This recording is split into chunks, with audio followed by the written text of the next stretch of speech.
Bonjour à toutes et à tous.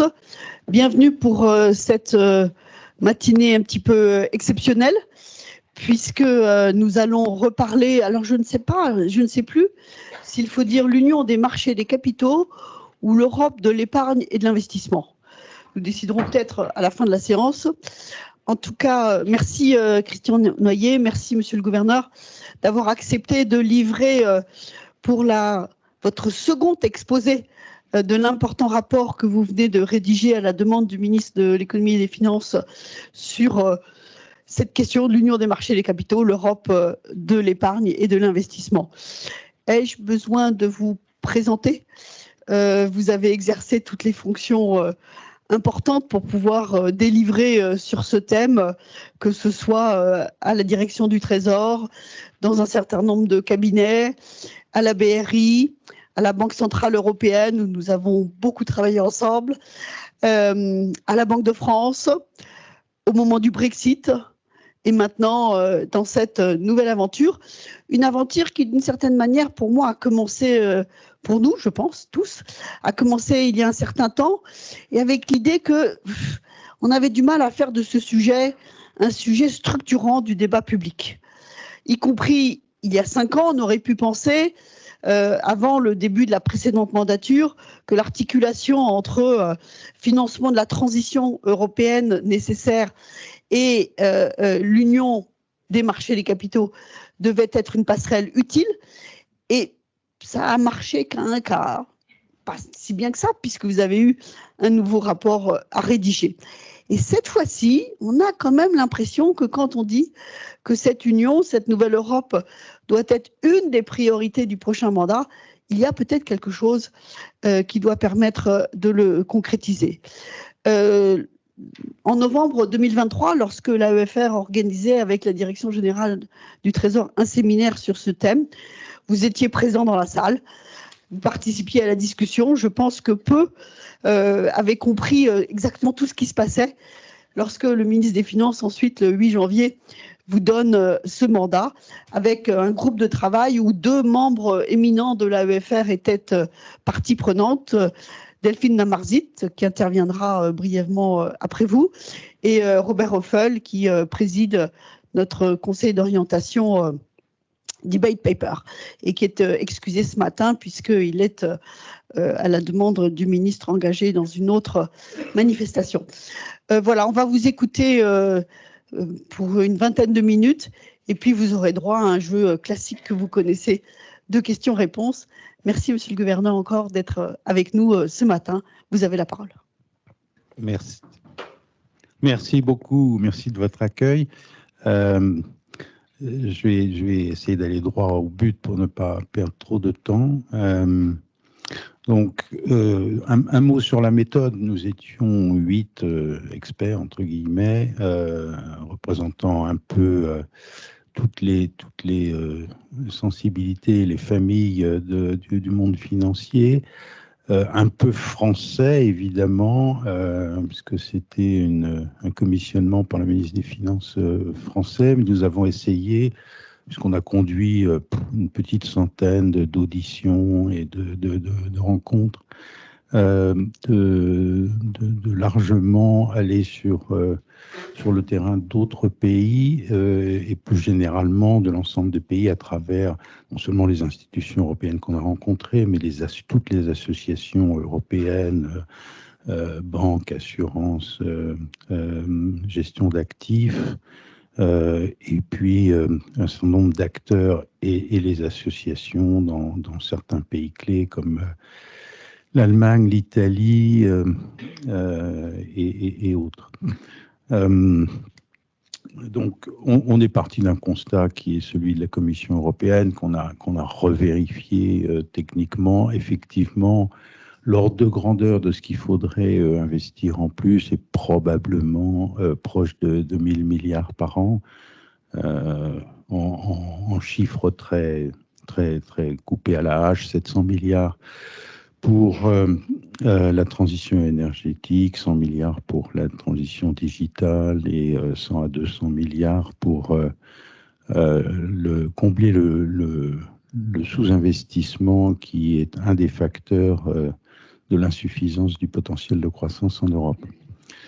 Quels que soient les chiffres, on voit bien que les ordres de grandeur sont tels qu'il faut inventer de nouvelles choses. Alors c'est là qu'on a regardé les différents aspects du marché des capitaux, et au fond, notre diagnostic, c'est que, qui n'est pas complètement nouveau d'ailleurs, mais c'est que d'une part, on a une épargne qui est trop concentrée sur la liquidité et le court terme, pas assez d'actions, pas assez de long terme, et trop d'épargne européenne qui part vers le reste du monde, et en particulier vers les États-Unis.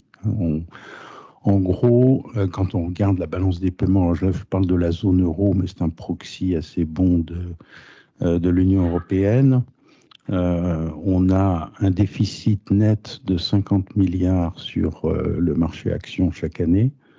Donc on importe 50 milliards d'equity, sans compter le fait qu'il faudrait qu'on investisse plus en equity. Et on exporte 250 milliards en fixed income. Donc, en gros, l'épargne européenne, elle part financer les US Treasuries et les US Agencies, pour simplifier les choses. Quand on regarde les segments du marché des capitaux, on voit non seulement un sous-développement incroyable de la titrisation, mais un effondrement qui s'est produit en Europe depuis la crise financière de 2008, alors que ça ne s'est pas produit du tout dans le reste du monde, qui au contraire a continué à grandir sur ce segment. Et on voit enfin, troisième élément du diagnostic, une segmentation qui résulte notamment du fait que les infrastructures de marché sont très segmentées. C'est très difficile aujourd'hui de consolider avec des coûts acceptables et des effets vraiment intéressants. Delphine en parlera mieux que moi peut-être tout à l'heure. Et puis on a une segmentation de la supervision qui aboutit au fait que il y a des procédures à suivre, même quand on est un gestionnaire d'actifs, qu'on crée un fonds européen, entre guillemets, et qu'on veut le vendre dans plusieurs pays, on a des processus à suivre dans tous les pays. Donc, c'est un facteur de coût, facteur de surcoût et de complexité. Et donc, on ne bénéficie pas du tout des effets du marché unique, sauf pour quelques acteurs qui sont dans des niches où ils profitent de régimes favorables, par exemple, quand ils sont installés au Luxembourg. Donc, on a un vrai défi à relever, et on a regardé ces différents segments un par un avec vraiment notre diagnostic, c'est qu'il y a vraiment urgence, parce que si on n'arrive pas à débloquer un certain nombre de choses, notre sentiment est que l'Europe ne financera pas sa transition. Donc on peut avoir tous les objectifs qu'on veut en termes de verdissement de l'économie, on ne les atteindra pas. C'est ce que j'ai dit lundi dernier au ministre des Finances, qui m'ont gentiment invité à présenter les conclusions de ce rapport. On ne les financera pas si on ne bouge pas franchement et massivement. Alors, qu'est-ce que nous proposons d'abord sur les produits d'épargne? Je rappelle qu'on a une épargne abondante, on a un taux d'épargne de plus de 13%, 13,3% en Europe, un des plus élevés du monde. On a un gisement d'épargne financière de plus de 35 000 milliards, 35 trillions d'épargne. Cette épargne est mal allouée.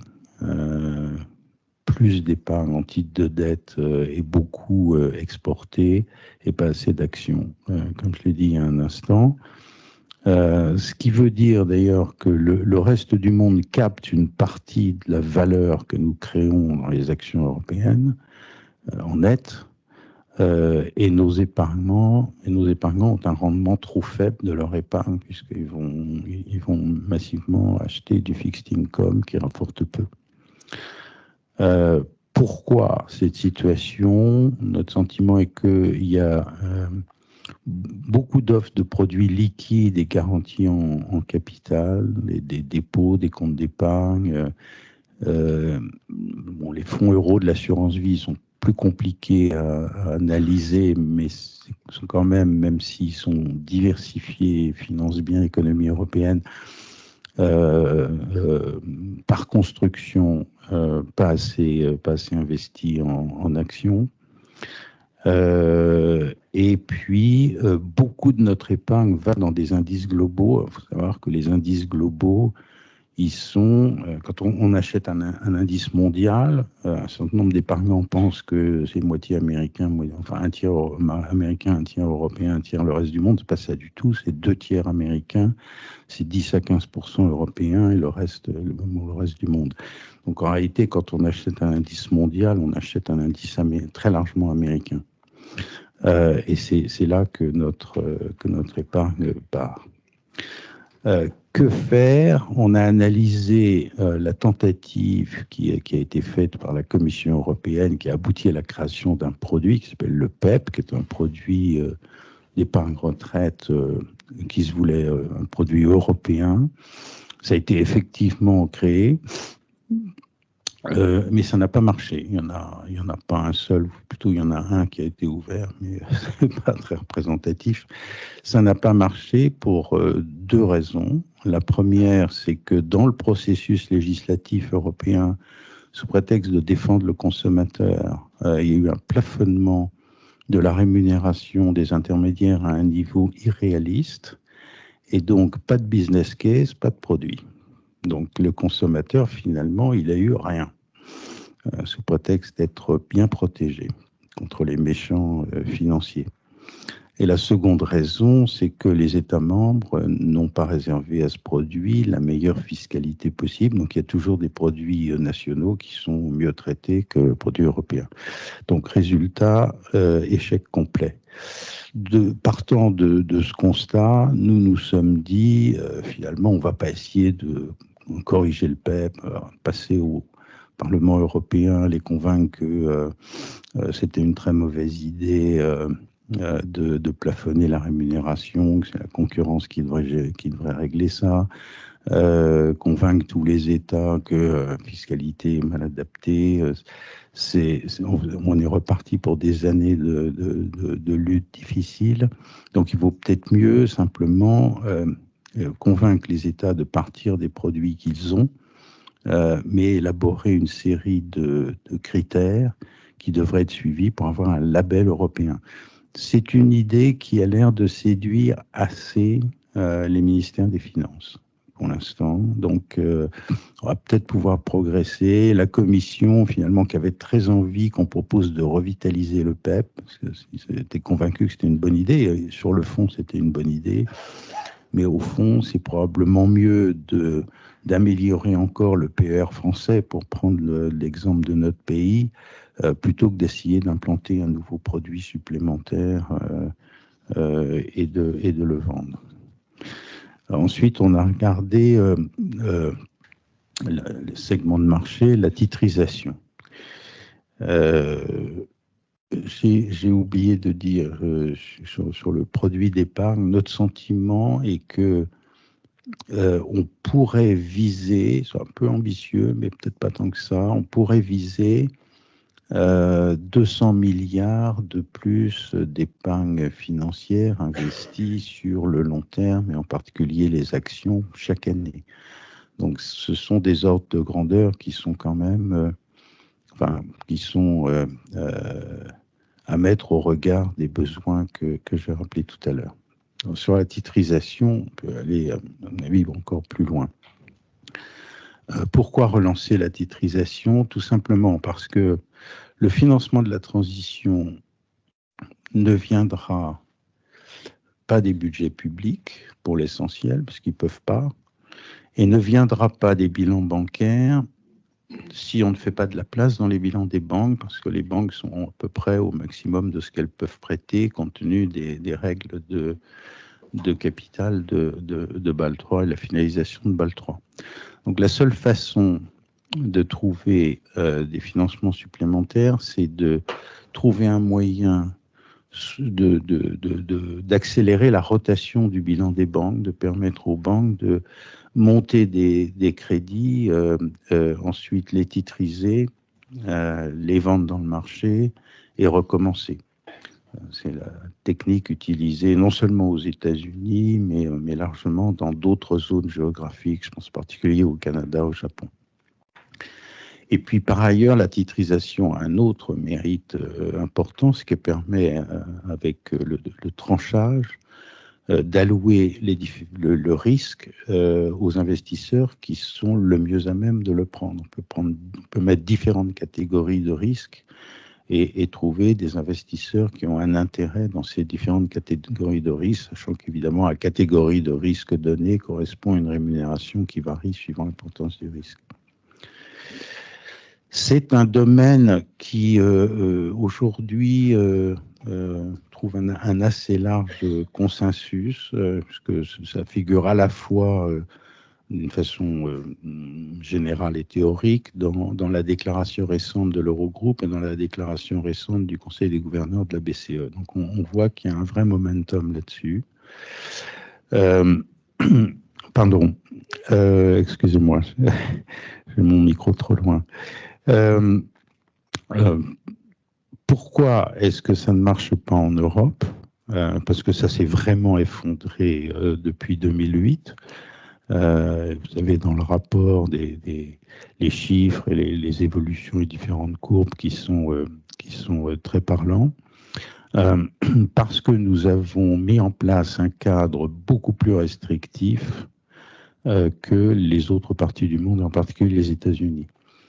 Pourquoi on est arrivé à cette situation-là? Eh bien, disons, à la suite de la crise financière, il y a eu des mesures d'urgence qui ont été prises, qui étaient normales, même si le problème de la titrisation, c'est un problème d'origination américaine, ce n'était pas du tout un problème européen, et il n'y a eu aucune perte, aucun problème sur les instruments de titrisation, les ABS européens.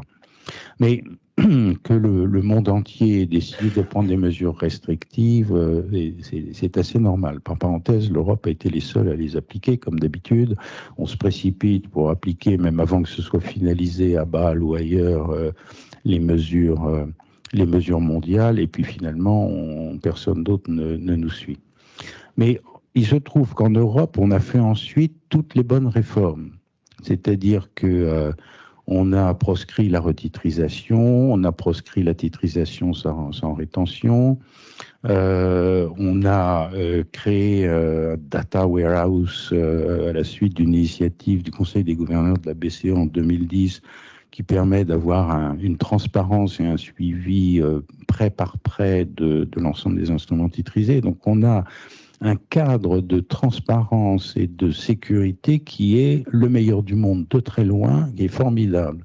Simplement, on a oublié, après avoir fait ça, de dire, bon, ben maintenant, on peut supprimer les pénalisations. Les pénalisations, c'est assez simple. Ça veut dire que quand vous avez un niveau de risque X pour les prêts qui sont titrisés, quand vous regardez, quand vous calculez le risque pour l'instrument de titrisation, vous mettez une pénalisation par rapport au risque sous-jacent. Donc votre prêt a un risque qui est à 100, l'instrument titrisé qui a les prêts qui ont un risque de 100, et ben, le risque d'instrument titrisé, il est 150, 200, 250, suivant les cas. Et donc, forcément, ça ne peut pas marcher. Ça ne peut pas marcher.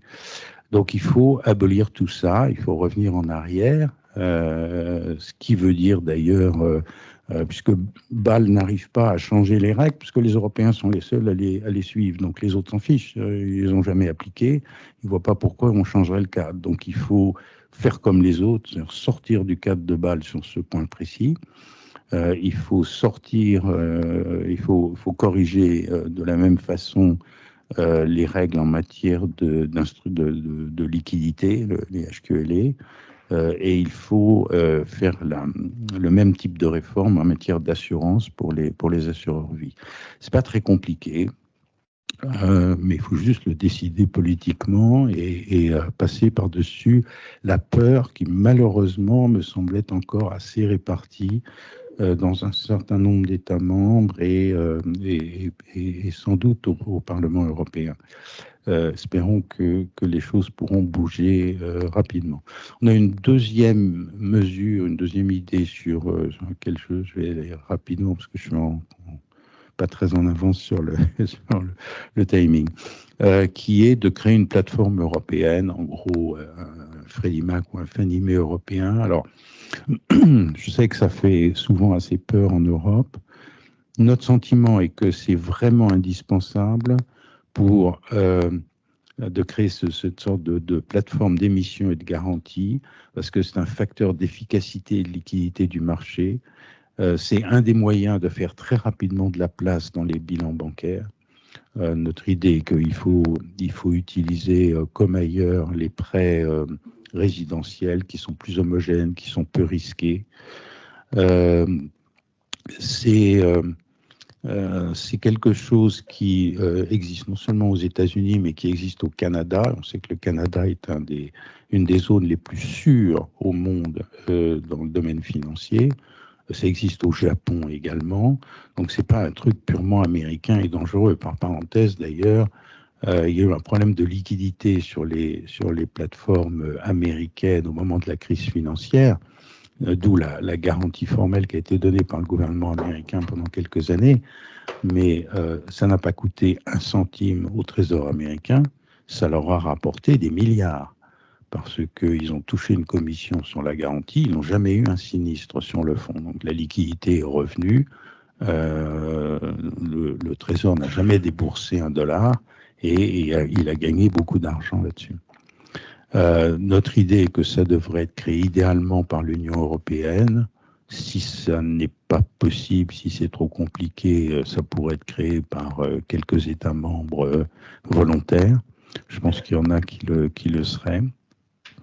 Alors là, on parle quand même sur l'ensemble de la titrisation de montants qui sont assez importants. Sur le premier volet, notre sentiment est que on pourrait remonter assez facilement, on est aujourd'hui à 150 milliards par an, on pourrait remonter facilement à 300 ou 400 milliards par an, peut-être bien plus. 400 milliards, c'est si on revient à ce qu'on faisait avant la crise financière. Si on faisait la même chose que les Américains en proportion de notre marché, on serait à 600 milliards par an. Donc on parle d'ordre de grandeur qui, quand on repense au coût de financement de la transition, sont quand même tout à fait significatifs. Là, on commence à voir comment matcher les besoins par des ressources. Et ça, c'est autant d'argent qui, soit pour une part, viendrait de l'ensemble de l'épargne mondiale, parce que ce sont des marchés qui peuvent attirer, notamment le marché de l'agence, si on en crée une, qui serait une sorte de safe asset, hein, comme m'a dit Christine Lagarde, you want to create a safe asset by the back door. Mais c'est un peu ça, c'est quelque chose qui peut vraiment attirer l'épargne mondiale. Et puis, un certain nombre un certain volume de l'épargne européenne qui aujourd'hui part dans des US Treasuries et US Agencies pourrait venir sur ce marché qui deviendrait assez rapidement très très liquide. Ce marché si on crée une telle agence, notre sentiment est qu'on pourrait le financer en stock après quelques années de l'ordre de 1500 milliards, qui serait autant d'argent qui ferait l'objet d'une rotation dans les bilans des banques. Troisième domaine pour lutter contre la fragmentation, la supervision.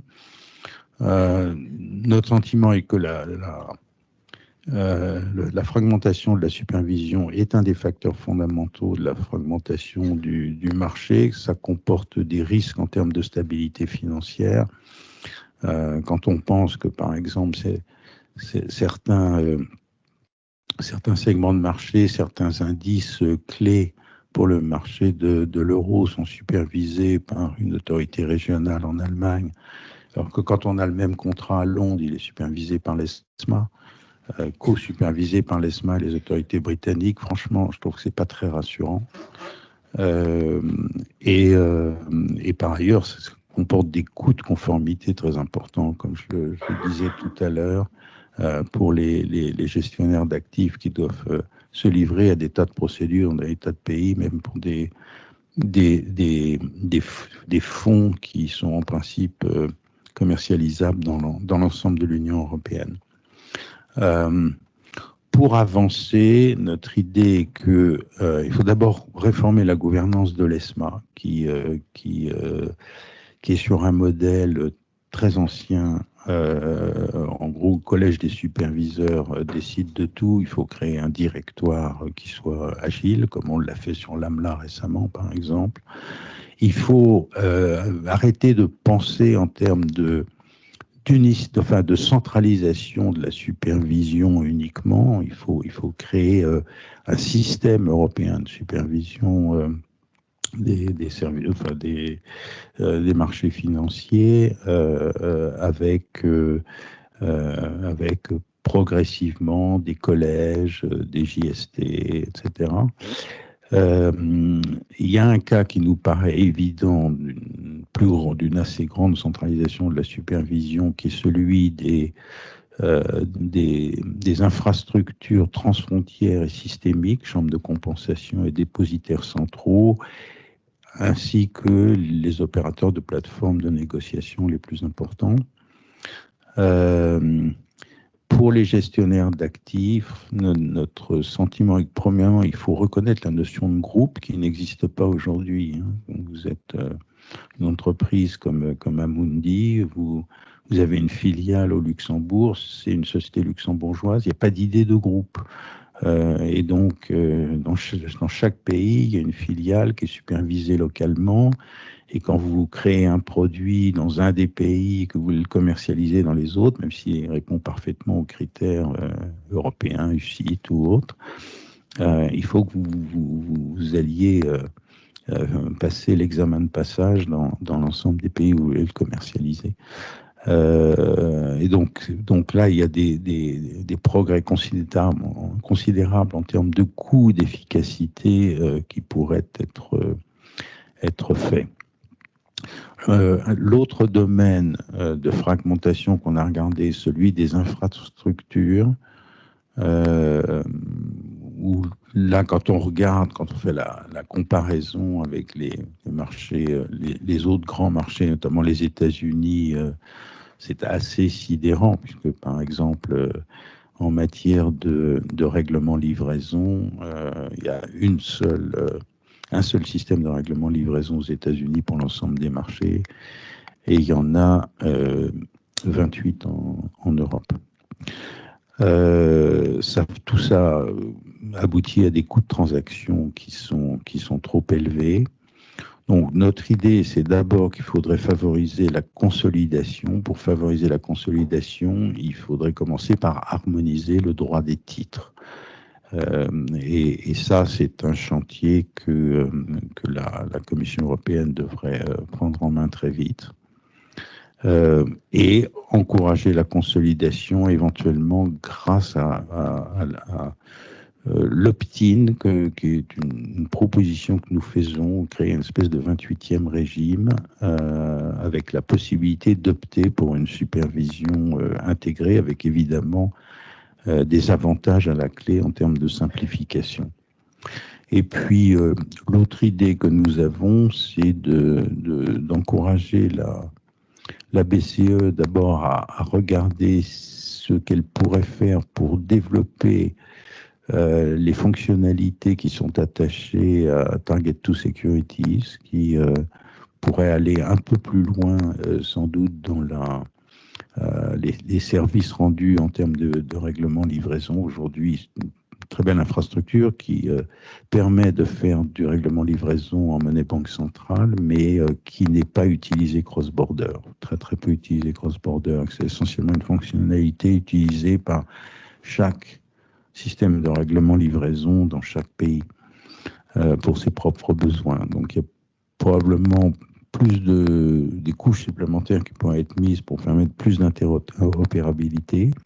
Et puis deuxièmement, le Conseil des gouverneurs lui-même a proposé de réfléchir à la création de ce qu'ils appellent un Unified Ledger, c'est-à-dire un système européen de règlement livraison du futur qui serait fondé sur la DLT, sur la blockchain.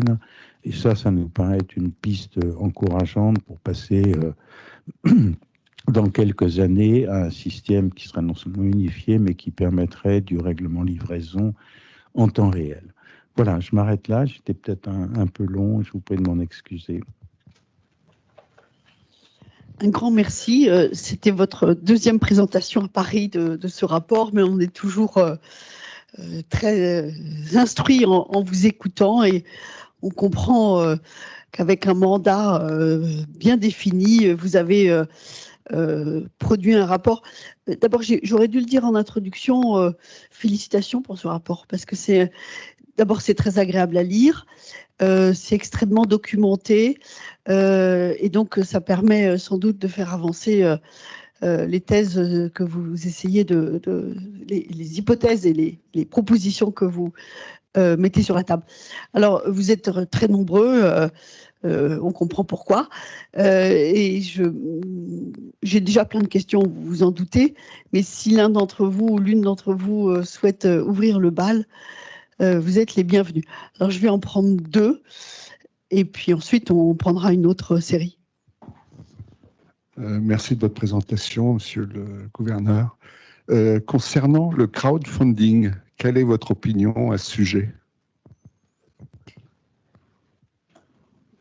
Monsieur le Gouverneur, cher Christian, d'abord bravo pour ce rapport. Je m'associe tout à fait. Il est très complet, agréable à lire, bien résumé, bien présenté.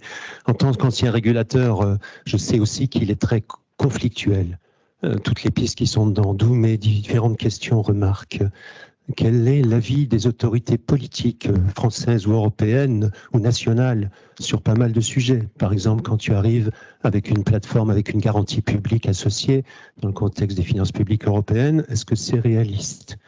Le mandat des superviseurs, la compétitivité, au même plan que l'Investor Protection, c'est une colonne du temple. Là aussi, même les Anglais ne vont pas jusque-là. C'est un objectif secondaire subordonné à la croissance. Le nouveau produit d'épargne labellisé, est-ce que tu penses qu'avec un label sur le PER, on va attirer des dizaines de milliards supplémentaires en France? Concrètement, qu'est-ce que ça veut vouloir dire par rapport au PER, au PEA, au PEE? C'est une question que je me suis demandé. Je continue très rapidement mes questions. La supervision européenne, je suis bien placé pour connaître de l'intérieur. J'adhère complètement aux idées sur la gouvernance de l'ESMA modifiée et sur la supervision directe pour les infrastructures de marché. Pour l'asset management, faire choisir son régulateur par des régulés, moi, en tant qu'ancien régulateur, j'aime pas et je vois les dégâts que ça fait. Détacher la supervision des produits des sociétés de gestion, là aussi, c'est quelque chose qu'en pratique, tous les régulateurs ont fait l'inverse parce que ça ne marche pas vraiment. Pardon pour ces différentes questions d'un ancien praticien. Merci beaucoup. Je propose que les autres intervenants n'imitent pas le bon exemple de Benoît Giuvigny parce que sinon, tout le monde ne pourra pas poser sa question. Mais peut-être une première salve de réponses. Delphine, il y en a que tu veux prendre? D'accord. Le crowdfunding, on n'a pas regardé. Donc, moi, j'ai des idées personnelles qui sont assez positives, mais je ne peux pas répondre en tant que président du groupe. On s'est cantonné. L'idée a vraiment été de dire, cherchons des choses, on n'a pas forcément choisi tout ce qui était le mieux, mais cherchons des choses peu nombreuses, vraiment transformatrices pour essayer de progresser concrètement. Parce qu'en fait, on a eu 2 plans d'action sur l'Union des marchés de capitaux depuis 10 ans. Ces plans d'action ont très peu bougé les choses. Plus exactement, ils ont fait beaucoup, ou les mesures qui étaient contenues, qui ont été mises en œuvre, ont beaucoup aidé en matière de transparence, de sécurité du marché, etc. Mais ça n'a jamais été pensé en termes de développement. Qu'est-ce qui peut permettre de faire en sorte que le marché grandisse, et grandisse vite, et rattrape le retard, enfin, ce sous-développement du marché financier qui n'est plus tenable? Comment est-ce qu'on peut contrer ça?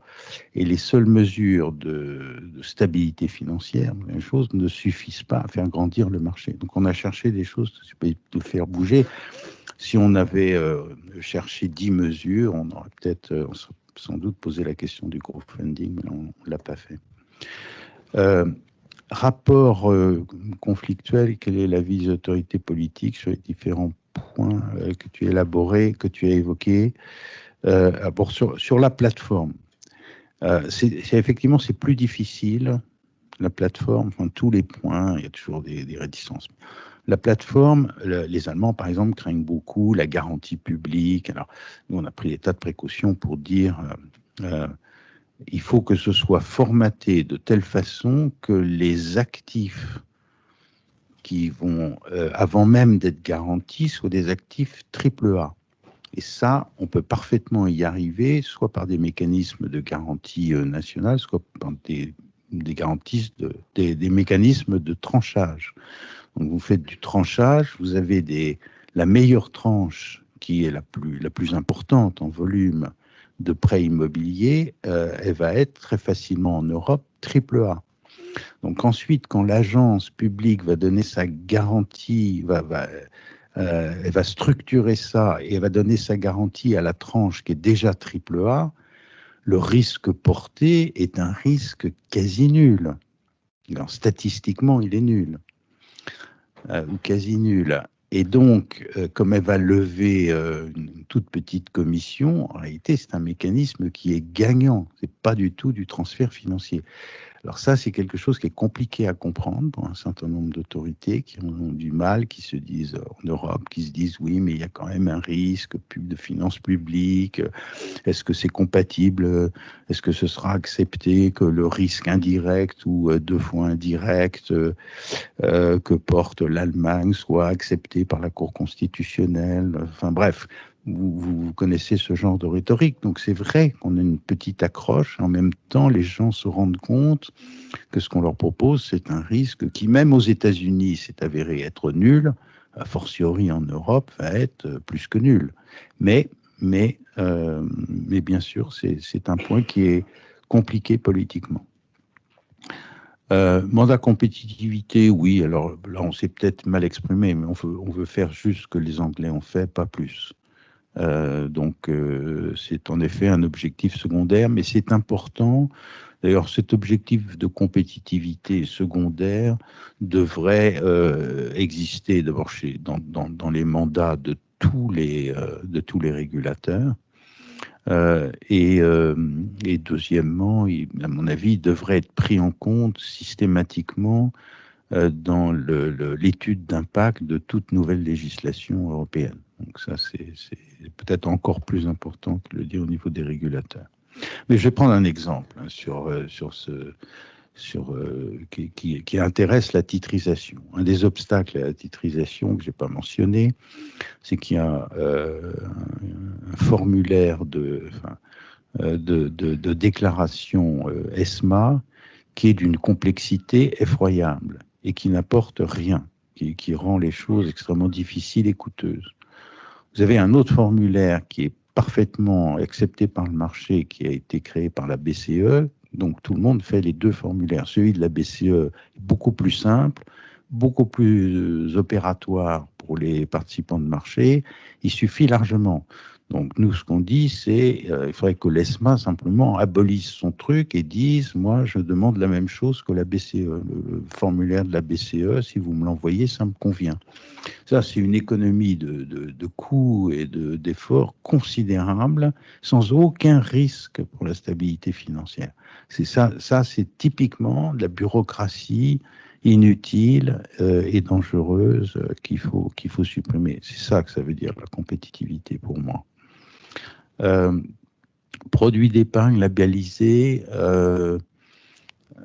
qu'est-ce que ça changerait concrètement? Ça changerait concrètement que si vous prenez par exemple le critère de l'investissement dominant en valeurs européennes, ça veut dire que le PER, l'idée, c'est que pour bénéficier d'un avantage fiscal, vous devez investir en valeurs européennes. Vous avez toujours le droit d'investir en valeurs américaines si vous voulez, mais il n'y a pas de raison qu'on vous donne un avantage fiscal. Si vous voulez l'avantage fiscal, il faut investir en valeurs européennes. Donc le PER, il devrait avoir ce critère-là, comme le PEA l'a aujourd'hui. Mais le PER ne l'a pas. Donc c'est ça, en pratique, le genre de choses qu'on devrait trouver dans le label. Sur la supervision et l'opt-in, oui, c'est quelque chose d'un peu compliqué. On a souvent, en effet, cette objection, le fait que le supervisé choisisse son superviseur, c'est pas très bien. En fait, c'est vraiment, encore une fois, que il nous semble que dès lors qu'il y a des règles de protection des consommateurs qui sont édictées au niveau européen, le fait de devoir suivre des procédures dans tous les pays n'est pas normal. Donc, si vous êtes, je prends un exemple concret, vous êtes un grand asset manager français, aujourd'hui, vous créez un produit au Luxembourg, vous voulez le vendre en Allemagne, vous voulez le vendre en Italie, le vendre en France, vous allez avoir 36 procédures à suivre. Ce serait quand même assez normal qu'on ait la possibilité de dire, moi je me mets dans un système où, qui est peut-être, je ne sais pas, une JST ou un collège entre l'ESMA et mon superviseur français d'origine, l'AMF, et puis ce collège va décider sur la supervision du groupe intégré et des produits qu'il commercialise. Et une fois que j'aurai passé sur chacun des points cet examen de passage, je serai vraiment dans un marché unique avec une capacité de vendre directement mes produits. Voilà, c'est ça l'idée. Idéalement, il vaudrait mieux que ce soit obligatoire, mais l'obligatoire ne passe pas. Donc on a cherché un biais pour dire comment faire des progrès. C'est pas évident. On peut se dire oui, mais ils vont aller choisir le meilleur. C'est pas d'aller choisir. Je ne vais pas aller choisir d'aller me mettre dans tel pays puis d'avoir le droit d'aller partout. C'est pour ça qu'il faut qu'il y ait une autorité européenne. On ne peut pas imaginer de dire s'il y a un pays où le superviseur est beaucoup plus laxiste que les autres, vous allez vous mettre dans ce pays-là, puis vous avez le droit, vous n'êtes plus surveillé par personne d'autre. Non, c'est pour ça qu'il faut que ce soit un système intégré européen. Sinon, c'est pas acceptable, je pense, du point de vue français, allemand, italien, que même si le superviseur luxembourgeois est sûrement très bon, mais c'est pas acceptable qu'il soit le seul à régler tous les sujets pour un groupe, pour l'ensemble de l'Europe. Donc voilà, c'est ça l'idée. C'est un second best, mais c'était l'idée de chercher comment bouger, comment faire bouger les choses.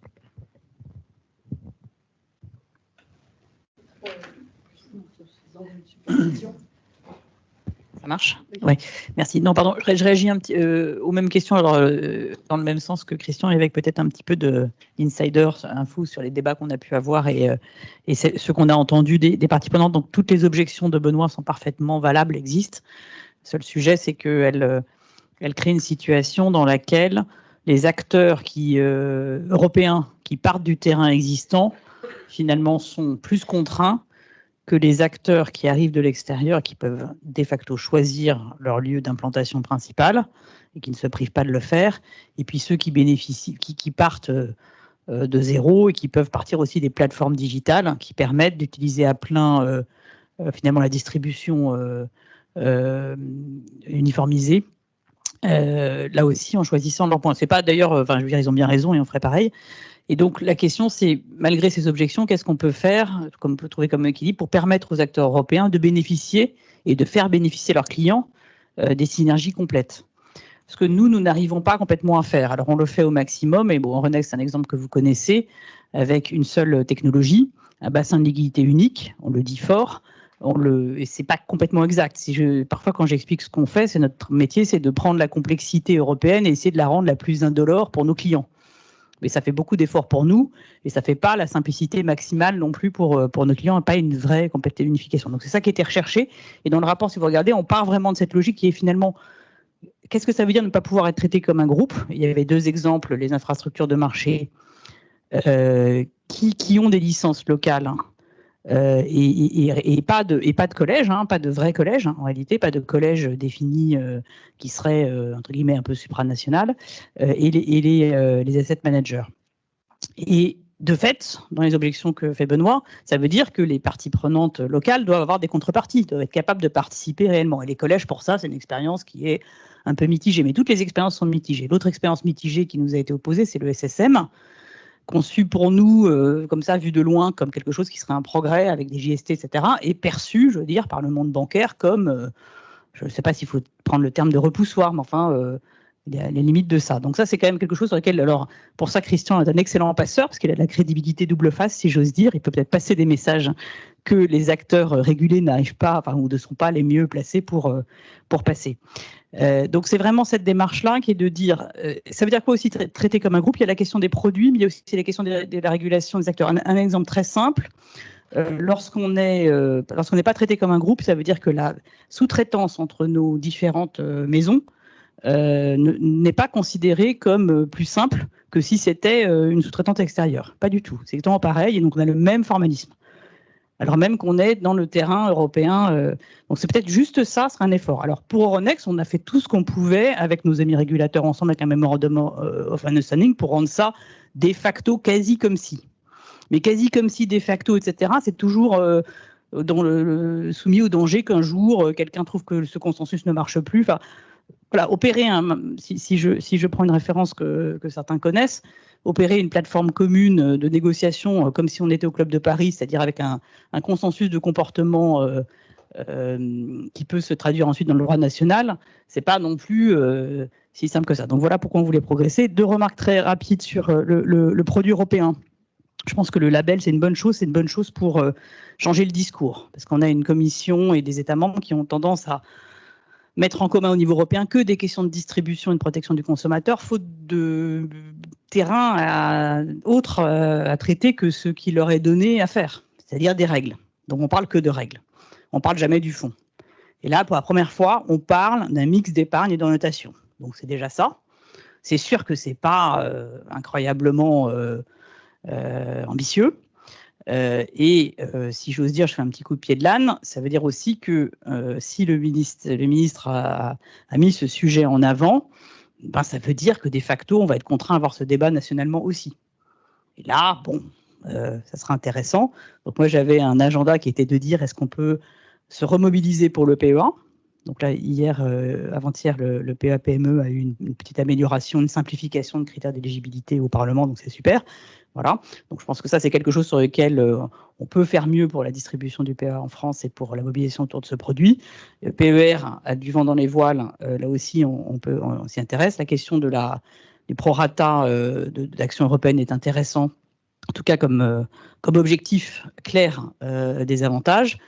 La place de l'assurance vie en euros en France pose question. C'est un peu pour nous l'équivalent de ce qui dans d'autres pays est purement sous forme de dépôt, avec la contrainte qui n'est pas une faute, qui est une conséquence mécanique des critères prudentiels et de la garantie, et du fait que c'est de la supervision assurantielle. Donc ça, c'est de facto la situation.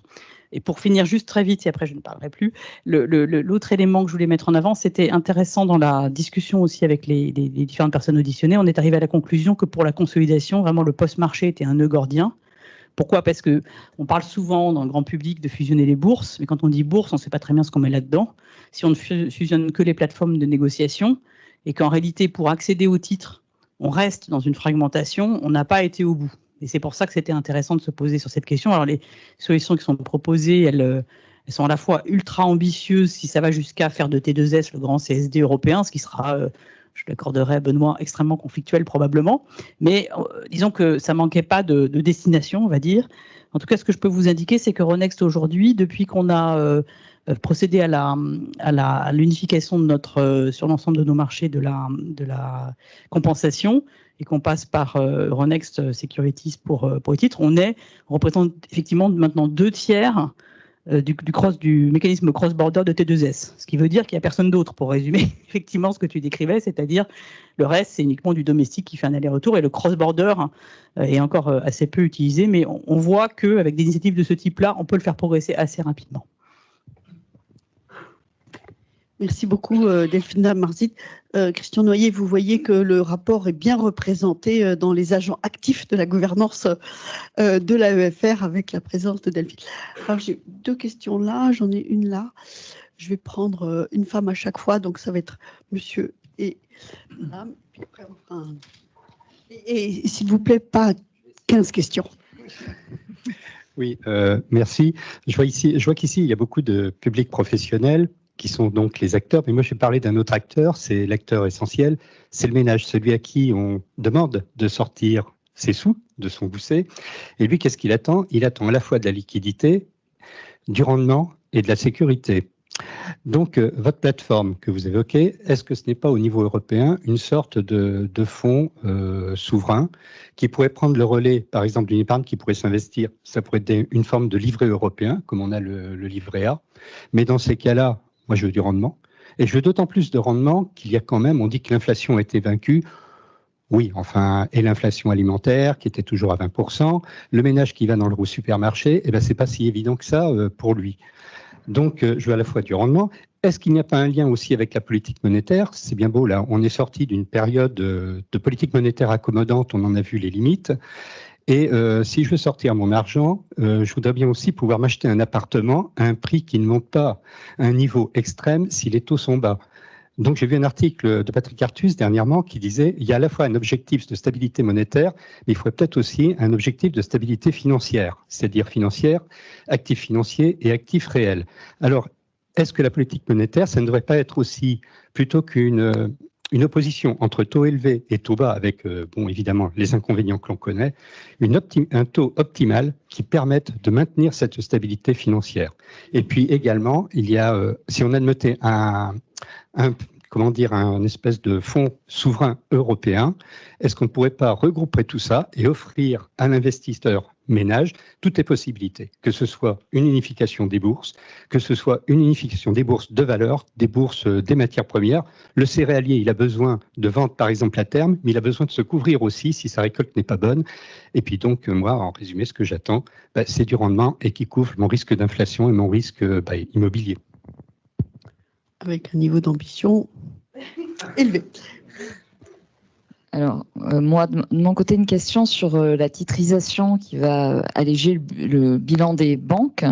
Mais une fois que ce bilan est allégé, qu'est-ce qui vous assure que ces banques financeront l'investissement productif de nature à relever la croissance potentielle en Europe?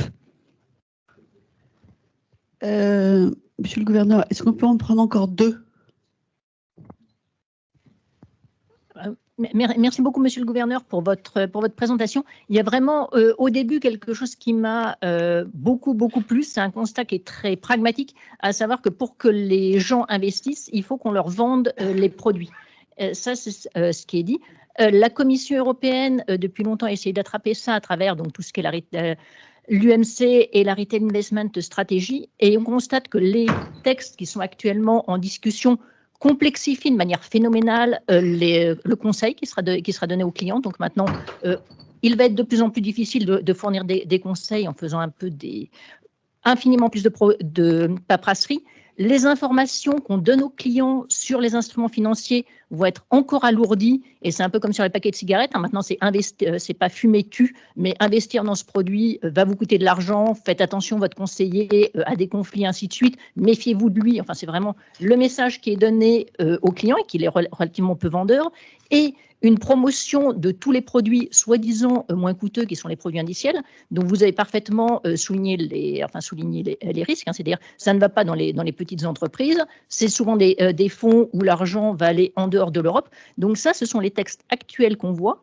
On constate que de plus en plus, et donc là, enfin, c'est pas, je pense que Benoît Giuveni sera d'accord puisque je vais citer des textes de l'AMF, hein, les clients vont donc de plus en plus vers des produits non régulés. C'est les dernières études sur les investisseurs. Ils vont aller vers du Bitcoin et ainsi de suite, où il n'y a pas les mêmes obligations, où il n'y a pas la même lourdeur, et se méfier des institutions. Ça, ce sont les textes qui vont sortir dans quelques mois, suite à des années de travaux. Par rapport à ce que vous nous dites, et que je suis vraiment très bien, qui sont le constat du fait que les produits donc, ne sont pas vendus, comment est-ce qu'on peut comprendre qu'au niveau européen, il y ait des choses aussi contradictoires et contre-productives pour justement l'investissement des clients dans l'économie réelle par rapport à tous les constats que vous avez faits et que je soutiens vraiment à 100%.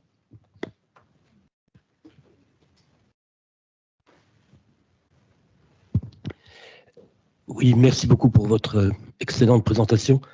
Moi, ma question est beaucoup plus large. Elle concerne en fait les chances de pouvoir voir la mise en application de ces recommandations, comme de celle d'ailleurs du rapport d'Enrico Letta, qui a été remis quelques semaines avant.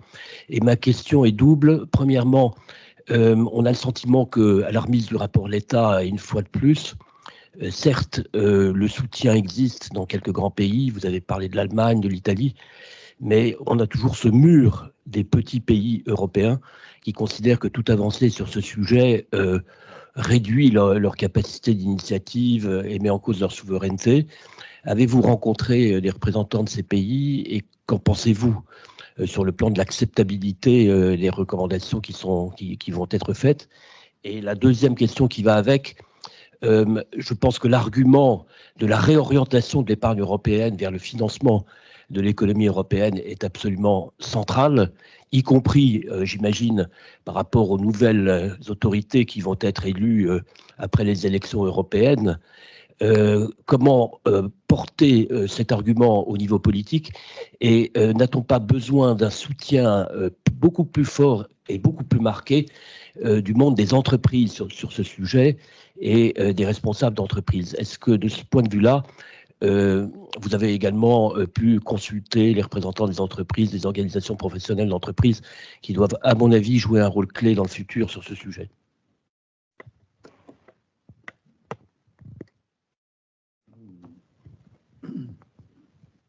Oui, alors,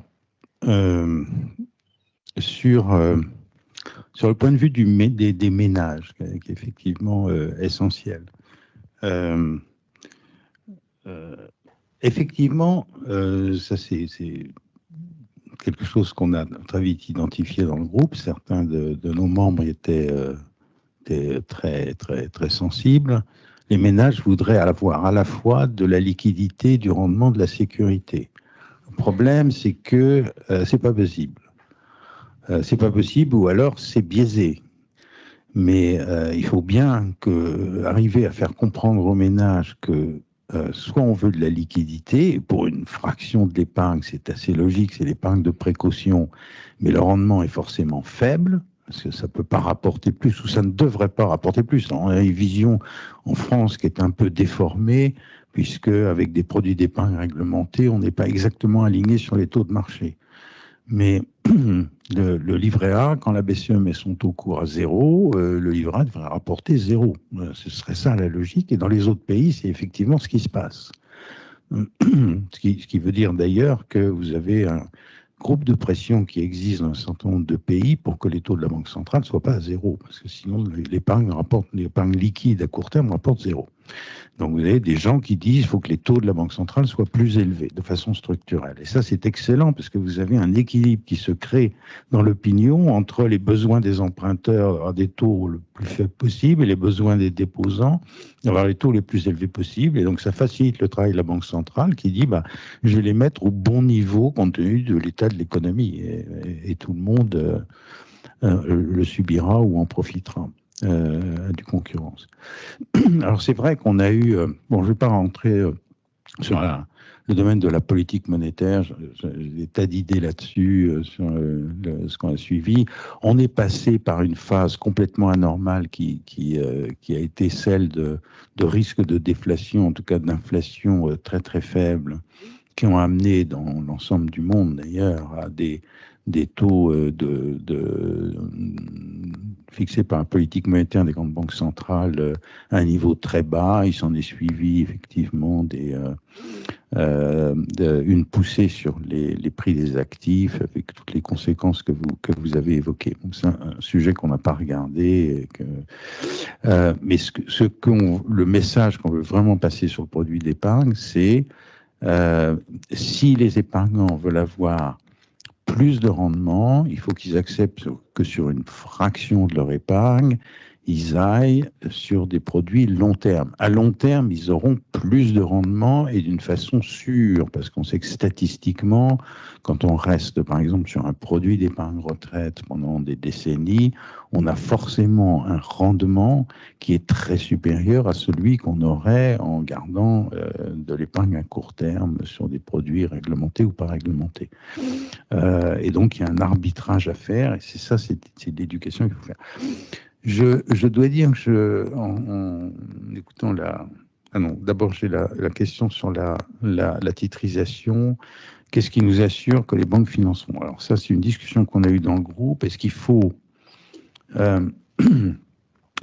mettre une obligation pour les banques de financer ceci ou cela? Moi, je dois dire que tout ce qui est bureaucratique, ça me fait très peur parce que l'Europe est géniale pour inventer des mesures bureaucratiques qui, en général, ne servent à rien. Parce qu'il faut voir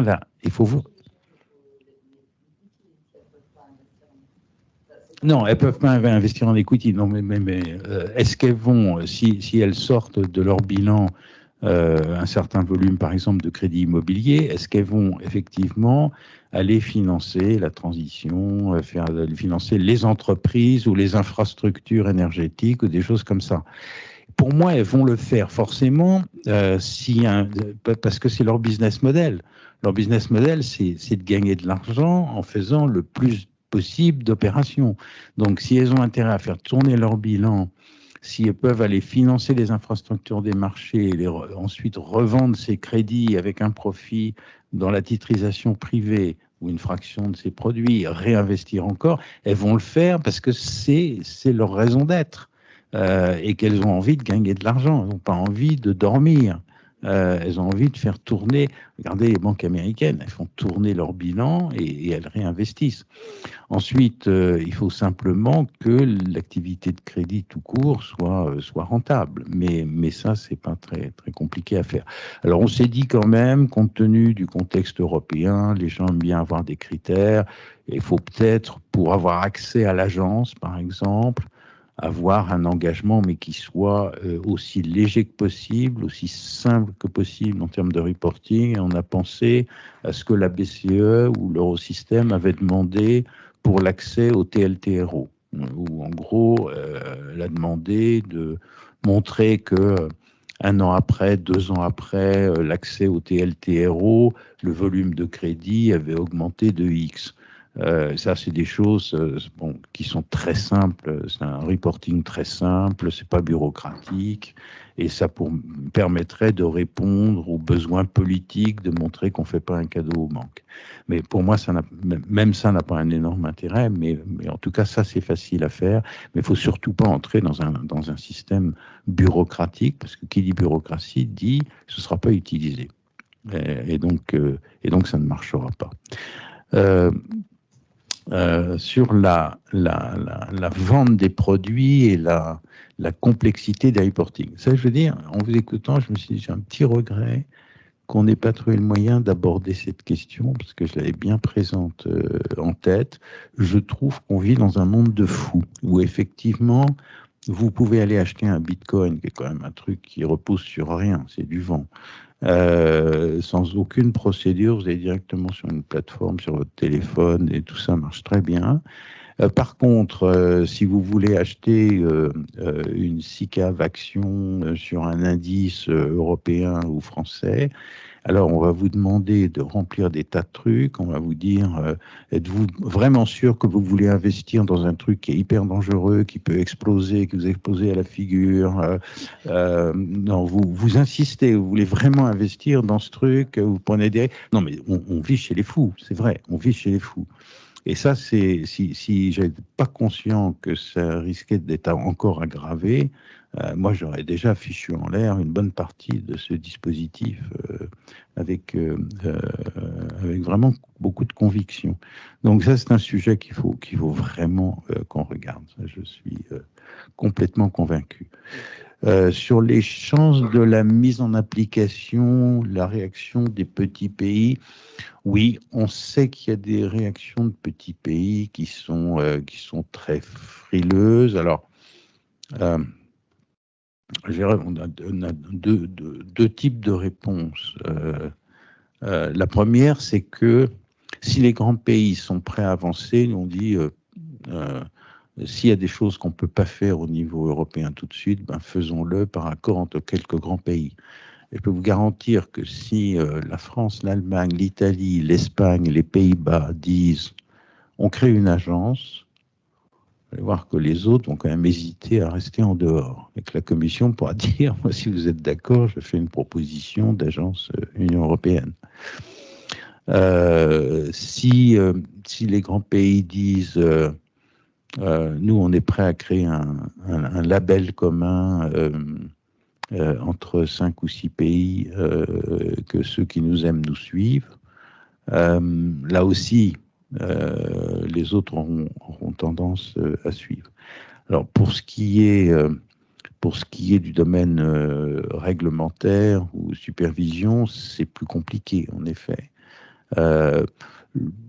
Ce qui m'a beaucoup encouragé, plus que la discussion avec les ministres des Finances eux-mêmes, parce qu'il y a toujours un processus qui est très long. Ils vous écoutent, mais ils vous répondent des choses qui ont été maturées avant la réunion. Donc, les éléments nouveaux que vous leur apportez ne seront pris en compte que la prochaine fois qu'ils en parleront, peut-être dans 3 mois, quand les briefings auront été modifiés. Par contre, la Commission européenne est très réactive. Et la Commission a dit lundi, moi, il y a des choses sur lesquelles je suis prêt à lancer maintenant tout de suite la consultation dans le marché. Qu'est-ce que vous pensez des réformes sur la titrisation? Qu'est-ce qu'il faut faire? Qu'est-ce que vous penseriez de telle ou telle avancée en matière de supervision? Donc, ils sont prêts à aller auprès des acteurs très vite pour ne pas perdre de temps. Et ça peut créer un momentum qui est quand même assez précieux. Merci de cet agenda pour la prochaine commission, qu'on ne connaît pas encore. Je n'ai pas encore interrogé par là, donc je vais prendre 2 questions là, et encore la place pour 2. Voilà, on va prendre ces 5. Bonjour, Michel Jopin, OnePoint. Peut-être 2 questions, 2 thèmes qui n'ont pas été abordés jusqu'à présent. Les rapprochements bancaires transfrontaliers, est-ce que c'est un levier? On a du mal à faire traverser les frontières pour les bilans bancaires par rapport à des grandes institutions anglo-saxonnes. Et deuxième sujet, Solvency II, les assureurs. On finance quelque part le train de vie courant de l'État et du pays, peut-être au détriment de l'investissement à plus long terme dans les actions. Quelles ont été les réflexions du groupe sur ces 2 sujets? Alors, je ne résiste pas à rebondir sur la première question, parce que ça me permet d'en poser une que j'avais en stock. Vous dites, cher Christian Noyer, dans le rapport, la participation des institutions financières internationales à l'intermédiation des transactions sur le marché des capitaux européens est souhaitable, mais une trop forte dépendance à des acteurs non européens contrevient aux objectifs de l'Union européenne en matière d'autonomie stratégique. Or, derrière, vous n'abordez pas un autre gros mot qui est la question de l'union bancaire.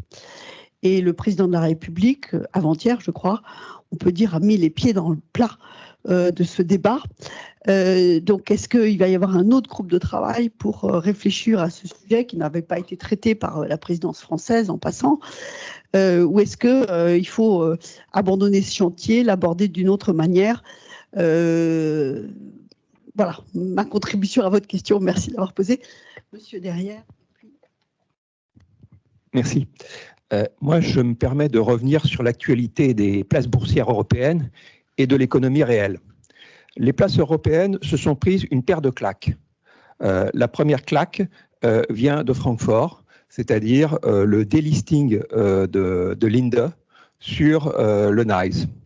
La seconde claque est annoncée pour septembre, c'est-à-dire le transfert, le projet, même quand on parle de projet étant sur une claque, du transfert de Total Energy vers le NYSE. Donc, en quoi l'UMC peut-elle inverser cette tendance et répondre à ce risque de fuite de nos poids lourds européens de l'autre côté de l'Atlantique?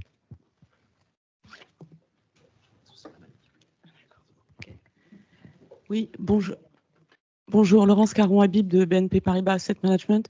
J'avais une question rapide par rapport à un point que vous avez évoqué à la fin de votre présentation, qui est l'harmonisation du droit des titres, ce qui m'a un petit peu interpellée. Vous m'entendez mieux là? Voilà. Pour deux raisons. Vous avez indiqué que l'objectif, c'était d'identifier un nombre limité de sujets avec des capacités d'action rapide. Le sujet de l'harmonisation du droit des titres est sur la table depuis même plus de nombreuses années, hein, plusieurs décennies, et on sait que c'est quand même un chantier extrêmement compliqué. Donc ça, c'est le premier commentaire. Et le deuxième commentaire, je reste dubitative sur la façon dont cette harmonisation pourrait être favorable aux acteurs européens, puisqu'on sait qu'une harmonisation pourrait plutôt tendre vers un droit des titres à l'américaine et qui, du coup, serait, je dirais, faire sauter le dernier levier pour l'entrée de ces acteurs sur le marché européen. Merci. Alors, il y a encore deux mains par là, madame et... Oui, bonjour, j'ai deux questions. Qu'en est-il en fait au niveau des autres pays européens sur les points que vous avez évoqués, notamment sur la titrisation? Est-ce que tout le monde est au même niveau? C'est-à-dire si on essayait de faire un parangonnage finalement de l'état des lieux européen, est-ce que quels seraient finalement les pays sur lesquels on pourrait s'appuyer? Et dans le même axe, est-ce qu'il y a déjà des initiatives bilatérales entre pays, comme on a vu par exemple sur le marché de l'énergie, enfin la bourse de l'énergie, des prix de gros ou des choses comme ça? Merci. Merci. On va prendre une dernière question. Oui, une question sur la fiscalité, qui est un moyen indirect d'avoir du rendement. Quel espoir peut-on avoir d'avoir une fiscalité vraiment incitative qui permettrait en fait de fidéliser l'épargne sur le sol européen et inciterait à investir massivement? Merci beaucoup. On prendra une dernière série de questions, mais d'abord sur la question totale, je vais donner la parole à Delphine Marcit. Merci, pardon, un petit droit de réponse qui n'élude pas la question. Je pense que Stéphane Bougin s'est exprimé là-dessus à l'occasion d'une question d'un analyste à la présentation de notre premier trimestre, qui était par ailleurs excellent hier. Mais je pense que ce qui est important moi, je suis très confiante là-dessus. Et je pense qu'il ne faut pas du tout ignorer un wake-up call qui est envoyé, et qui est envoyé, je dirais, un peu sur l'ensemble des sujets qu'on a évoqués. Et ce qui se passe notamment à Londres, moi, je le prends au sérieux parce qu'ils sont peut-être en avance de phase avec ces débats.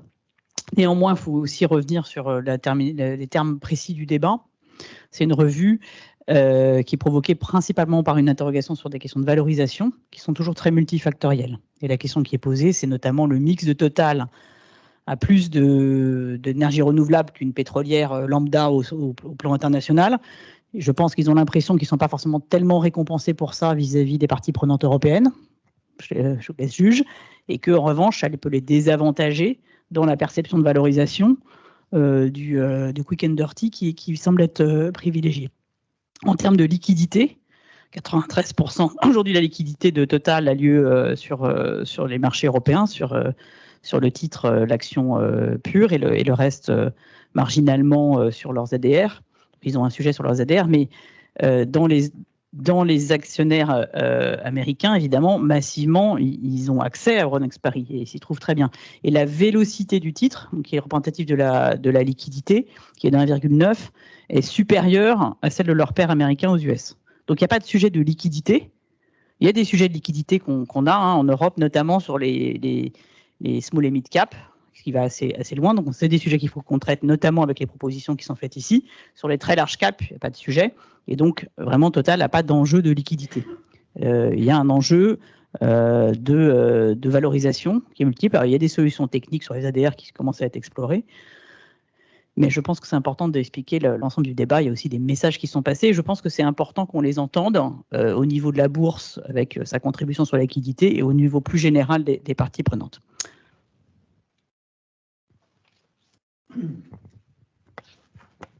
Je vais rien ajouter sur Total. Je suis 1000 fois d'accord avec ce que Delphine vient de dire. Mais il faut bien voir que on a un problème de poule et d'œuf. Il y a tellement d'épargne européenne surabondante qui va s'investir sur les marchés américains que ça contribue à pousser à la hausse. Ça, plus le fait que les Américains, culturellement, investissent beaucoup plus en actions, parce que les instruments d'épargne qu'ils utilisent, ce sont essentiellement des fonds d'épargne retraite de différentes façons, individuelles, collectives. Beaucoup d'épargne américaine va sur les equities et beaucoup de l'épargne européenne qui va sur les equities va sur les marchés américains. Ça pousse les valorisations à la hausse. Il y a un effet succès, technologie. Bon, les grandes sociétés technologiques qui ont tiré les indices à la hausse sont essentiellement américaines, mais il y a quand même un effet d'orientation de l'épargne. Si on arrive à canaliser plus d'épargne européenne sur des sociétés qui offrent une rentabilité intrinsèque du capital investi qui est égale à bon nombre de valeurs américaines, on aura quand même normalement un certain rééquilibrage des valeurs.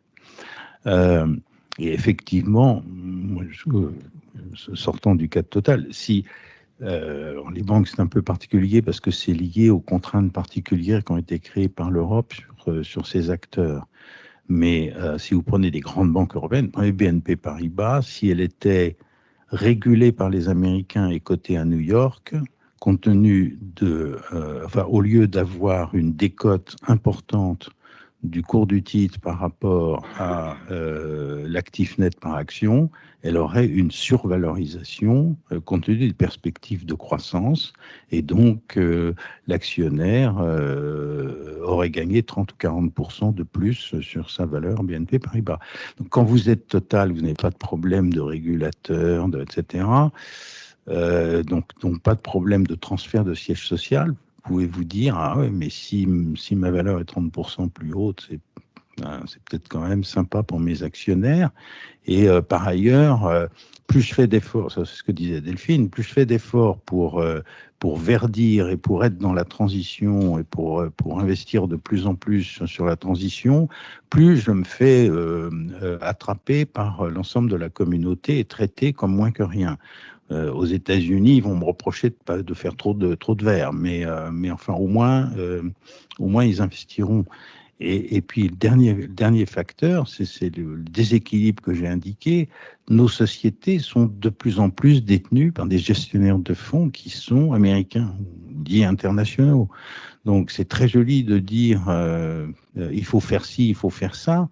Mais quand vous êtes une société dont la moitié du capital est détenu par des gestionnaires américains, vous commencez à être obligé de tenir compte de ce qu'ils disent, parce que ce sont eux qui votent en Assemblée générale. Donc voilà, il y a beaucoup de poules et d'œufs dans ce que je raconte ou dans ce que nous racontons, mais là, je pense que s'il y a prise de conscience et changement d'orientation, on peut avoir vraiment une dynamique différente. Sur le rapprochement bancaire, oui, le rapprochement bancaire transfrontalier, c'est un autre sujet qu'on n'a pas regardé, mais là, il faut bien voir que ce sont les règles européennes qui rendent impossible la consolidation. Donc j'ai beaucoup de respect pour ce qu'a dit le président de la République, je le souhaiterais, mais aujourd'hui c'est juste impossible. Les banques européennes sont déjà beaucoup plus maltraitées que les banques américaines quand on additionne les surcharges de capital. Les surcharges s'ajoutent aux surcharges. Je veux dire, il y a aucune compréhension en Europe de ce qu'on a créé des surcharges de grands groupes, des SIFIs, pour éviter d'additionner des surcharges différentes en disant on va traiter ça globalement et structurellement, on leur colle en fonction de leur taille une certaine surcharge. Mais les Européens ont rajouté des couches aux couches internationales, des couches européennes aux couches internationales. On a créé un fonds de résolution qui leur coûte des dizaines de milliards tous les ans, qui leur a coûté, que les Américains n'ont pas à payer. Et plus ils sont gros, plus ils doivent payer. Plus ils sont sûrs, plus ils doivent payer pour de l'argent qu'ils ne reverront jamais. Donc, ils se disent simplement la rentabilité. Moi, je ne peux pas vendre à mes actionnaires qui sont pour moitié américains ou gérés par des Américains. Je ne peux pas vendre une consolidation européenne qui n'aura pas un rendement suffisant parce que j'ai trop de couches de contraintes. Donc c'est juste impossible si on ne change pas le logiciel européen et si on ne se dit pas il faut qu'on s'aligne sur les mêmes règles que les Américains, ce que vont faire les Britanniques maintenant, ils vont s'aligner sur les mêmes règles, les Canadiens, les Japonais, le reste du monde. Tant qu'on voudra prendre de sûreté sur sûreté, on tuera notre système financier et on rend la consolidation impossible. Sur Solvency 2, on finance le train de vie de l'État. Je pense que, comme ça a été dit plus tôt par Delphine, c'est les règles, d'une façon générale, sont alignées, les règles prudentielles sont alignées avec une logique prudentielle. Dans le domaine de la titrisation, on a fait une pénalisation, comme on l'a fait dans le domaine bancaire, qu'on doit supprimer rapidement. Si on veut... la crainte qu'on pourrait avoir que de l'argent se déplace vers les actions, donc manque pour le financement des États, moi je n'y crois pas parce qu'on a une épargne surabondante. Plutôt que d'acheter des obligations indirectement, des obligations du Trésor américain ou des US agencies, il y a de l'argent qui peut continuer à venir sur les dettes européennes ou même davantage. Donc je ne crois pas du tout qu'on ait un problème d'arbitrage de l'utilisation d'une ressource rare. C'est pas du tout notre problème en Europe. Sur l'harmonisation du droit des titres, oui. J'ai probablement eu un mot malheureux en disant il faut commencer par faire ça. Ce que je voulais dire simplement, c'est que si on veut unifier le règlement livraison à terme, tant qu'il existe des différences du droit des titres significatives, c'est très compliqué. Alors Delphine serait plus à même que moi d'expliquer pourquoi une société qui est de droit, je sais pas quoi, tchécoslovaque, même si elle a envie de se faire coter sur une grande bourse européenne, c'est très compliqué parce que le système de règlement livraison n'est pas adapté pour ce droit-là.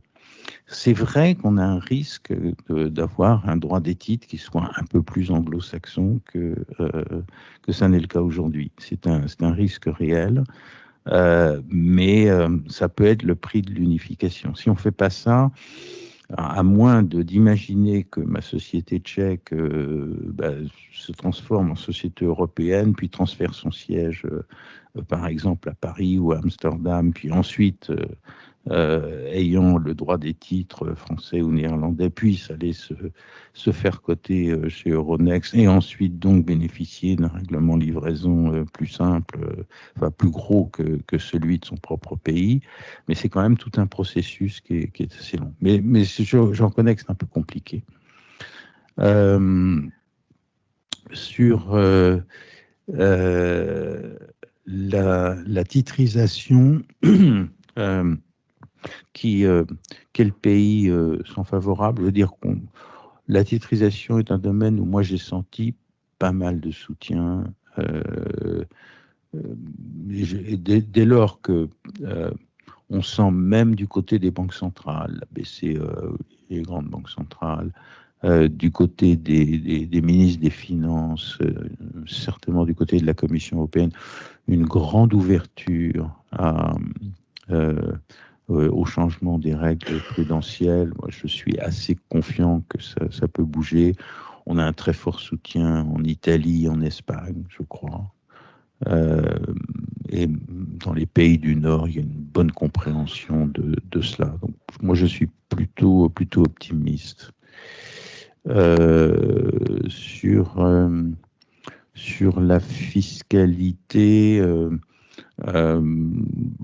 précisément, l'une de nos propositions est bien de dire la fiscalité favorable dans certains produits doit être réservée à ce qui est en majorité, on ne va pas dire 100%, mais en majorité investi en valeurs européennes. Ça, c'est quelque chose qui me paraît assez bien reçu par les ministres des Finances, avec effectivement, on a dans un ou deux pays, pas forcément les plus petits, des réactions possibles du type ah oui, mais l'investissement dans la retraite, il faut quand même que ça bénéficie des meilleurs des meilleurs rendements possibles, et donc si ça rapporte plus d'aller sur les indices américains, notre fonds de réserve des retraites, il va beaucoup sur les indices américains, qu'en Allemagne par exemple. Et donc c'est ennuyeux de priver nos retraités de ça, parce que quand on regarde la pyramide démographique, on voit bien que on a besoin de rendement dans ces systèmes de retraite. Là encore, c'est un peu l'œuf et la poule, c'est-à-dire que si on ne fait rien pour augmenter le potentiel de croissance et pour augmenter la capacité d'investissement et de valorisation des marchés actions européens, effectivement, on continuera à aller sur les marchés américains pour avoir les meilleurs rendements possibles d'une économie plus dynamique et de meilleure valorisation boursière à rentabilité équivalente. Merci beaucoup. On va prendre une dernière question. Et monsieur le gouverneur, vous aurez encore quelques minutes pour vous laisser happer après la fin de la séance, j'espère. Monsieur.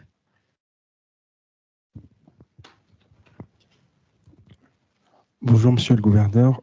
Ma question était relative à la titrisation. Vous avez indiqué qu'il ne fallait pas ajouter de contraintes bureaucratiques et qu'un modèle allégé sur le modèle de celui de la BCE permettrait d'indiquer une augmentation du volume de prêts. Mais de quelle manière on pourrait s'assurer que ces prêts financent bien la transition? Par quel outil est-ce que vous aviez réfléchi à ça? Parce que j'ai vu que vous avez écarté l'idée éventuellement de s'appuyer sur la taxonomie qui offrait un langage commun sur le caractère durable de ces prêts. Je vous remercie.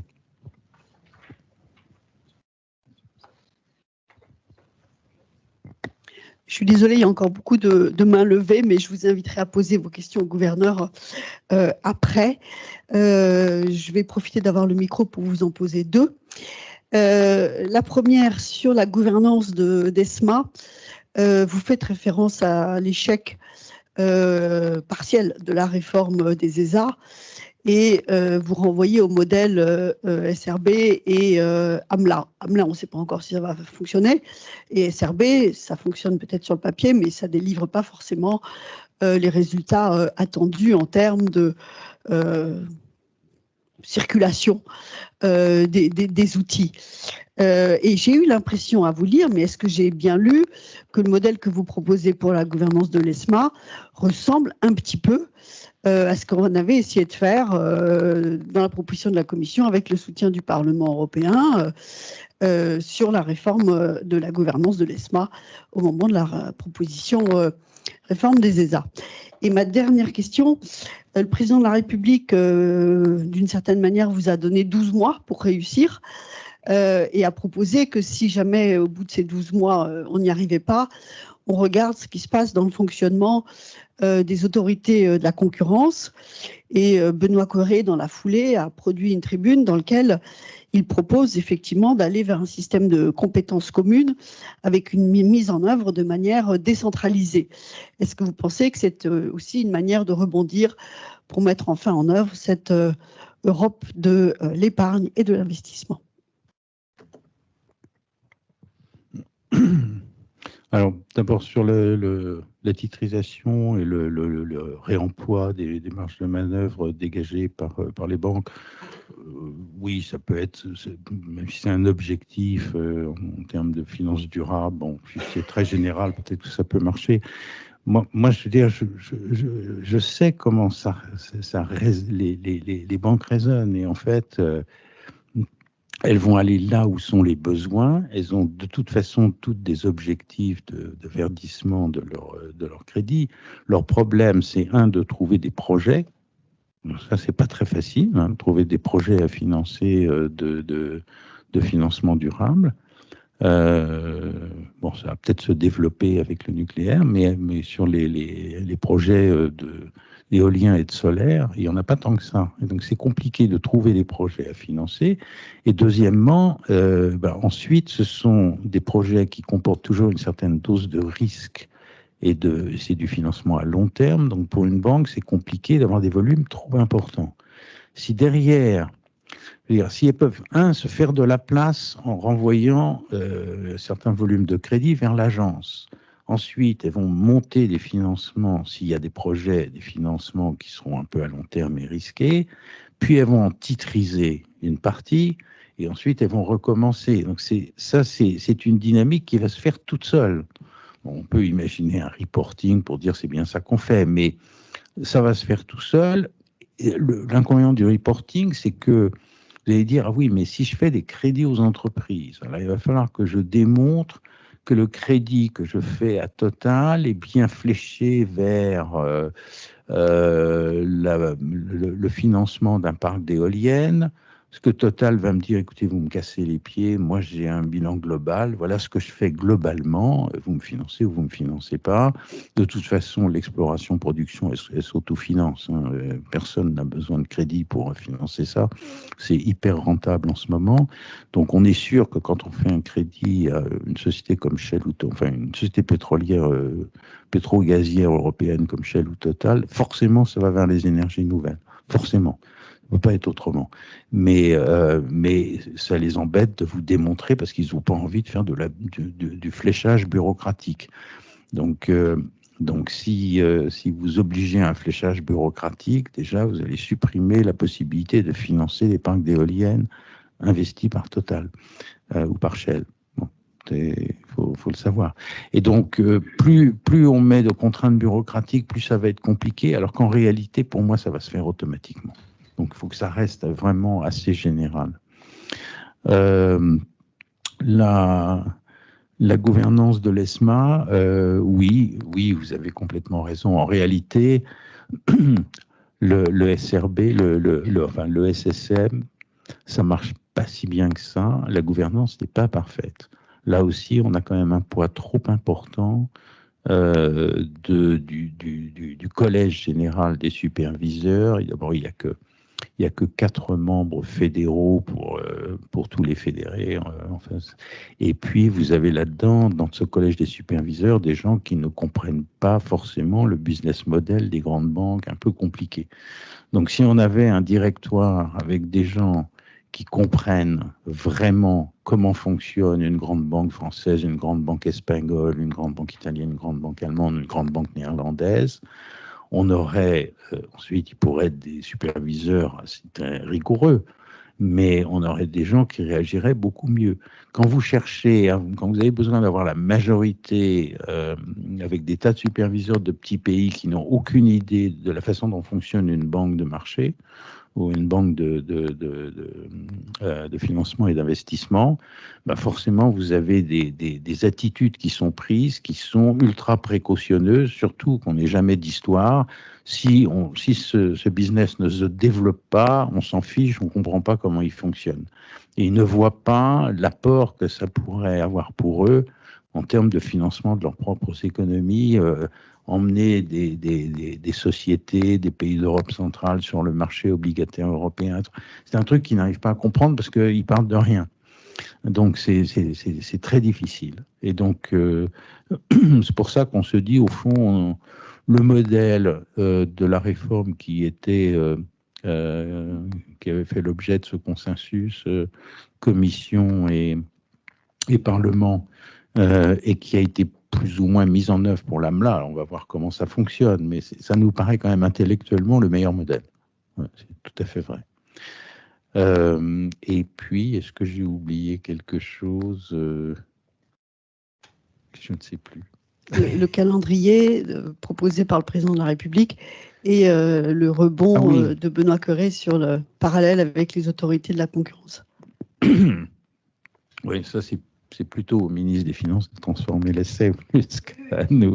Mais effectivement, je pense qu'il faut, l'idée de se dire, il faut que dans 12 mois, ça ait vraiment bougé, ça c'est très important, que politiquement on se donne des objectifs comme ça. Il y a des choses qui peuvent bouger sous l'impulsion des chefs d'État et de gouvernement qui peuvent... Je reprendre l'exemple du droit des titres. Pourquoi ça ne bouge pas depuis des années? Pas forcément parce que c'est si compliqué que ça. Ça ne bouge pas parce que ça dépend des ministres de la Justice, pas des ministres des Finances. Donc les ministres des Finances, depuis 10 ans, disent c'est très important, il faut qu'on bouge. Et on est tous d'accord. Et puis les ministres de la Justice se réunissent gravement et disent non, c'est très compliqué, c'est pas indispensable, donc on referme le dossier. Ça fait 10 ans que ça passe comme ça.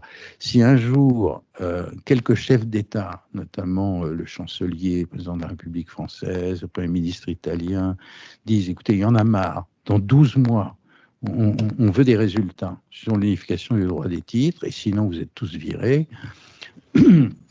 Peut-être que ça bougera un tout petit peu, c'est pas certain, mais c'est le seul espoir qu'on peut avoir.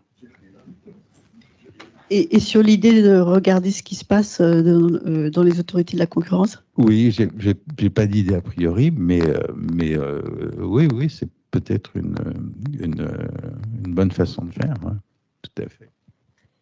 Monsieur le gouverneur, un immense merci pour votre rigueur, votre franc-parler et d'avoir répondu très précisément à toutes les questions.